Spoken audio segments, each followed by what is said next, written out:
Donc c'est important que les leaders d'opinion puissent vraiment s'approprier tous les projets qui sont présentés ici et là, pour eux-mêmes faire leur choix, mais pour orienter les choix de ceux qui ont besoin d'être conseillés. J'ai créé la Nouvelle Côte d'Ivoire il n'y a pas très longtemps, mais la Nouvelle Côte d'Ivoire, nous on dit mouvement, mais en vérité c'est un projet de société. Ce projet de société est très facile à expliquer, très facile à présenter. Un Ivoirien, une formation de qualité, un emploi bien payé ou bien rémunéré. Après, c'est comment y arriver qui fait que ça devient long. Notre ambition, c'est de mettre en place une école où on apprend aux gens à produire, à fabriquer, à fabriquer des téléphones portables, à fabriquer des machines pour transformer, pour décortiquer l'anacarde, pour transformer le cacao en chocolat, pour faire le travail du bois. D'autres vont faire le travail du bois, mais il faut que certains arrivent à fabriquer ces machines qu'on utilise pour transformer le bois en meuble. Donc, pour nous, l'école, c'est ça. Et c'est pour ça, souvent, je dis l'école, en troisième, c'est fini. Quand je dis en troisième, c'est fini, on arrête l'enseignement général en troisième. À partir de la seconde, vous allez à l'école le matin, et puis l'après-midi, vous êtes dans un atelier. Quand vous avez fini dans votre formation, vous travaillez d'abord, faites vos stages dans une usine publique ou privée, je ne sais pas, mais il y a une usine. Vous faites vos stages là. Si vous êtes bon, peut-être ils vont vous garder. En tout cas, si vous n'êtes pas parmi les meilleurs, on ne vous retient pas. Quand vous êtes là, vous êtes vraiment formaté pour créer votre propre affaire. Voilà l'école que nous voulons. Malheureusement, le premier obstacle pour mettre en place cette école, c'est son coût. C'est pour ça que vous voyez, on crée beaucoup d'écoles, mais c'est 4 murs avec un professeur. C'est fini, on a créé une école. Mais les écoles à vocation technique ou professionnelle, on en crée très peu. Parce que ça coûte cher. Vous pouvez passer facilement de 1 milliard à 10 si vous voulez créer un établissement technique et professionnel. Ça coûte très cher. Ça veut dire qu'il nous faut beaucoup d'argent. Et cet argent, mais on ne l'aura jamais tant qu'on ne mettra pas fin à la corruption, au détournement des deniers publics et à la surfacturation. Donc, la première condition donc, de tout ça, c'est d'éradiquer la corruption. Et moi, je dis toujours, la corruption, on ne lutte pas contre. On l'arrête. On dit, stop, ça suffit. Plus personne ne doit détourner les deniers publics à son compte. À commencer par ceux qui sont devant, le président lui-même.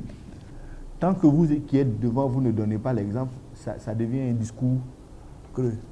Ne faites pas ce que je fais. Faites ce que je dis. Ce qui marche, c'est quand les gens te voient faire. Quand tu es devant, que les gens voient que tu es désintéressé et que tu ne touches pas aux deniers publics, spontanément, ils ont tendance à le faire.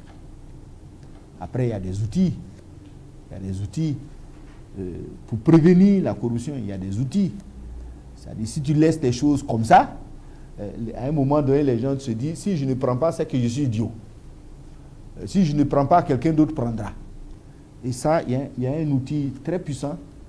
Pour ça, c'est l'informatique. L'informatique, la traçabilité, tracer, mettre en place des procédures qui empêchent, je peux vous donner des exemples, mettre en place des procédures qui empêchent donc les gens de faire ce qu'ils ont l'habitude de faire. Donc la première condition, c'est vraiment ça, vaincre la corruption. Okay, comme moi j'estime, je chiffre la corruption actuelle à un déficit. L'effet de la corruption a un manque à gagner de 3 000 milliards. Et il n'y a personne qui peut contredire. Personne. Et je suis très précis. Douane, impôts, vous pouvez réunir facilement 1500 milliards. La douane et les impôts, les manques à gagner, la fraude fiscale et la corruption. Et l'évasion fiscale aussi. 1500 milliards. Mais vous avez 1500 autres dans les surfacturations. dans tout ce que l'État achète est 2 fois plus cher. Des ponts, des routes, aux ordinateurs, aux stylos. Au stylo. Vous prenez tout ça, on n'achète jamais ça à son prix. Quand vous mettez tout ça ensemble, avec les dépenses qui ne servent à rien, la gabégie, vous avez facilement 1500 autres. J'ai dit 3000 milliards. Mais 3000 milliards, vous réparez l'école. L'école, vraiment, c'est un sujet. L'État a pratiquement privatisé l'école. Mais dans ces écoles ou établissements privés, ils expliquent que les salaires varient entre 20 000 et 60 000. Vous avez des cours à 500 francs l'heure.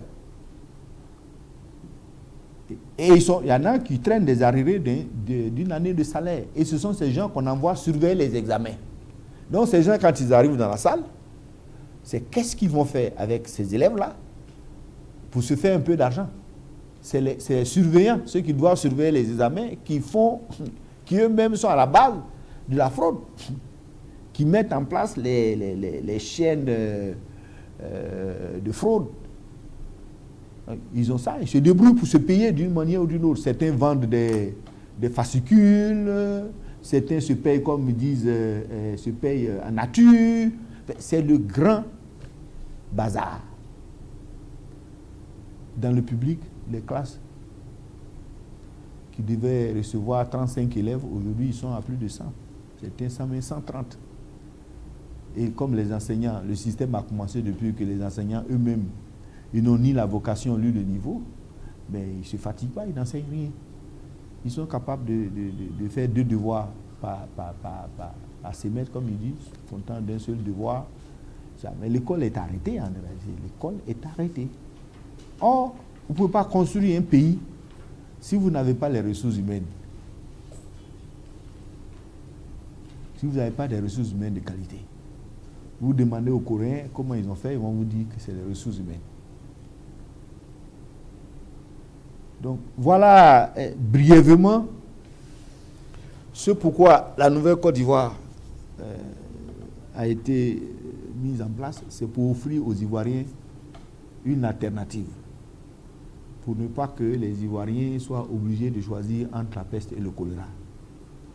Parce que la réalité, c'est que ce qu'on peut reprocher au régime actuel, c'est d'avoir exagéré ce qui s'est toujours passé. Ça a commencé et chaque régime vient, apporte sa touche. Et aujourd'hui, on est devant quelque chose d'immense.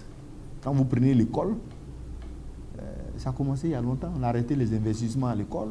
Les gens sont venus, ils ont supprimé les coefficients au premier cycle du secondaire. C'était le grand bazar. Et aujourd'hui, ça continue. Il faut corriger tout ça. C'est un chantier qui est terrible. Qui est terrible. Le chantier de l'école.